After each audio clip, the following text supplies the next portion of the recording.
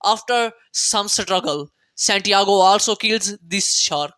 He says, I am sorry fish